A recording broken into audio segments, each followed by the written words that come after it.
Bueno, en la clase de hoy vamos a hablar de segmentación de precios y esta clase está basada en el capítulo 6 del libro de Smith. Entonces, este es un capítulo bien corto que habla acerca de las diferentes maneras en las que una empresa puede segmentar sus mercados. Y definimos segmentar como cobrarle diferentes precios a diferentes tipos de clientes o dividir los mercados en dos zonas geográficas o básicamente todo lo que se aleja de cobrar un solo precio por todas las cantidades que se compran. En esta clase también voy a esperar que ustedes logren avanzar en identificar oportunidades en las que segmentar el mercado sería beneficioso y también saber un poquito distinguir entre oportunidades exitosas de segmentación y oportunidades que no serían exitosas. Entonces, como dije, la segmentación de precios es el cobro de diferentes precios a diferentes clientes. Y la razón por la cual las empresas pueden segmentar sus precios o segmentar sus mercados es porque diferentes personas valoren un bien de modo diferente. Hay gente que valora, hay compradores que valoran el bien mucho y hay otros que lo valoran muy poco. Entonces, a veces cobrar un precio único para todo el mundo puede ser subóptimo. La pendiente de la curva de demanda misma nos dice que la valoración de diferentes consumidores no siempre es la misma. Por lo mismo que si hay un precio muy alto, hay algunos consumidores que compran pocas cantidades y si el precio es muy bajo, hay muchos más consumidores que compran el bien. Nos indica que hay diferentes valoraciones de acuerdo a diferentes tipos de consumidores. Ahora, lo que impide a las empresas normalmente cobrar diferentes precios a diferentes consumidores es la transferibilidad del bien. Es decir, el que un consumidor que compra barato logre vender caro.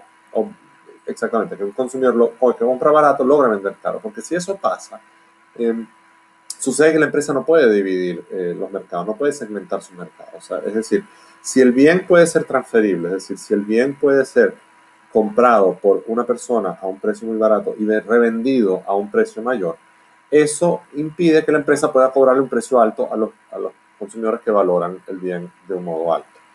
Entonces, la transferibilidad del bien o la no transferibilidad del bien es lo que permite a las empresas segmentar los mercados. La segmentación puede aumentar los beneficios y o aumentar el número de clientes a los que se les vende. Entonces, vamos a ver un diagrama muy sencillo que está en el libro que nos explica por qué funciona. Supongamos que este es un monopolista que tiene los costos variables reflejados por esta línea recta. Esta curva es la función de demanda y supongamos que ellos cobran un precio único aquí, esta cantidad, y los beneficios que obtienen son el área de este rectángulo gris. Bueno, si el monopolista lograse discriminar precios o segmentar precios, podría, por ejemplo, dividir su mercado en dos. Unos consumidores que tienen valoración alta y cobrarles a ellos un precio aquí alto. Y unos consumidores que tienen una valoración baja y a ellos se les permitiría comprar a este precio y la cantidad que compran los consumidores de valoración baja es QL menos QH. Por lo tanto, los beneficios para el monopolista es el área de este rectángulo más estos dos cuadrados o este rectángulo y este cuadrado que están en rojo. Y como podemos observar, en este caso, la segmentación o la discriminación de precios aumenta los beneficios para el monopolista, porque en este caso el área roja es mayor a lo que era el área gris anteriormente, ¿no? ¿Cómo se puede segmentar el mercado? Bueno, la clave es que tú puedas separar ambos tipos de clientes, ¿no? Entonces, si tú no logras separar los tipos de clientes, si no logras una manera de que los clientes estén separados y puedas cobrarle diferentes precios, no vas a lograr segmentar de forma exitosa. Hay tres tipos de discriminación de precios que se llaman, ¿no? Discriminación de precios de primer grado, que es que cada quien paga su precio, es decir, uno agarra la curva de demanda y le cobra a cada unidad un precio diferente. Y eso básicamente es súper difícil de lograr, pero se puede lograr. Hay maneras como lograrlo. Más adelante en el semestre lo vamos a discutir. Está la discriminación de segundo grado, que varía, en la cual los precios varían de acuerdo a la cantidad comprada, ¿verdad? Entonces puede ser, por ejemplo, descuentos por volúmenes, ese tipo de cosas. Generalmente se le llama discriminación de precio de segundo grado o discriminación de precio de tercer grado, en el cual el precio varía de acuerdo a la geografía, de acuerdo al mercado geográfico en el que se está o de acuerdo al segmento del mercado. Por ejemplo, cobrarle precios diferentes a adultos versus niños o ancianos a señores mayores versus a adultos, etc. Hay otras maneras de definir los diferentes tipos de segmentación de mercado. En el libro se habla, por ejemplo, de discriminación completa, directa o indirecta. La discriminación completa es igual a la de primer grado, es decir, cada persona se le cobra un precio diferente y se atrapa todo el excedente del consumidor. La discriminación directa es aquella que está basada en atributos que tiene el cliente.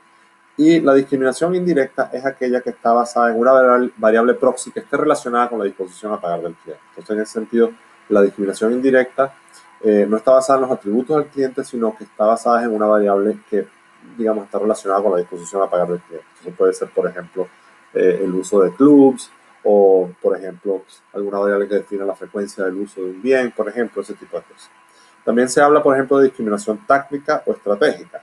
La táctica es una discriminación a corto plazo que busca capturar las rentas de clientes o de situaciones acotadas, por ejemplo, cuando uno hace rebajas, por ejemplo, cierto tipo de clientes, que son rebajas, por ejemplo, muy acotadas. O puede ser estratégica cuando se establece una estructura de precios que va orientada hacia la captura de renta.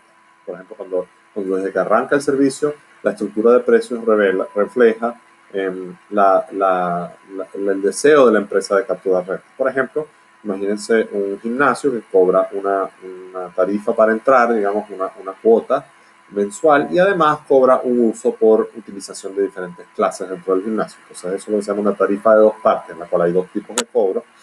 Y esa es una estructura de precios que va definida desde antemano y se le llama estratégica porque tiene largo alcance.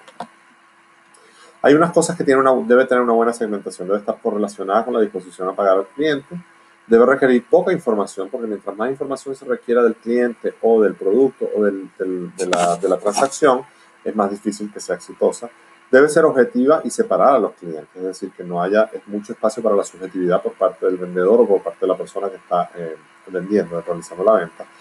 Y debe ser culturalmente aceptable, es decir, para que pueda funcionar, debe ser una cosa que no choque contra los valores de la sociedad en la cual se está queriendo implementar.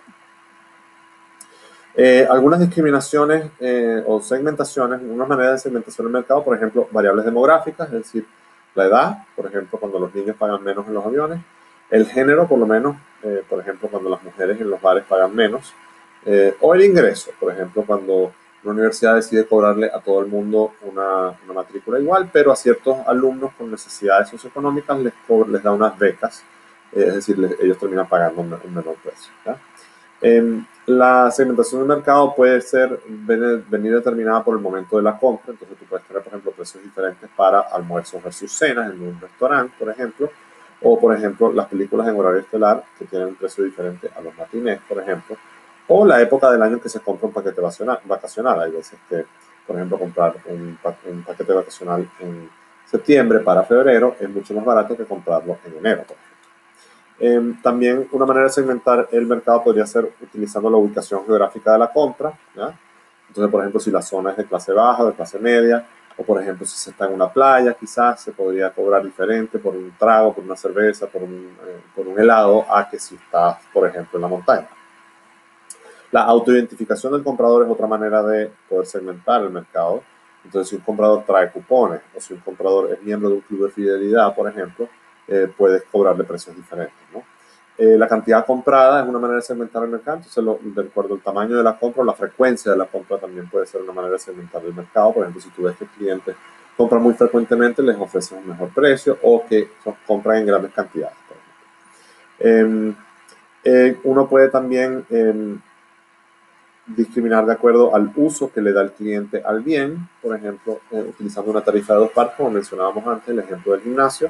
También una venta atada, por ejemplo, en el cual tú puedes venderle servicios al cliente y el pago del servicio, por ejemplo, depende de la frecuencia con la que el cliente utiliza el bien.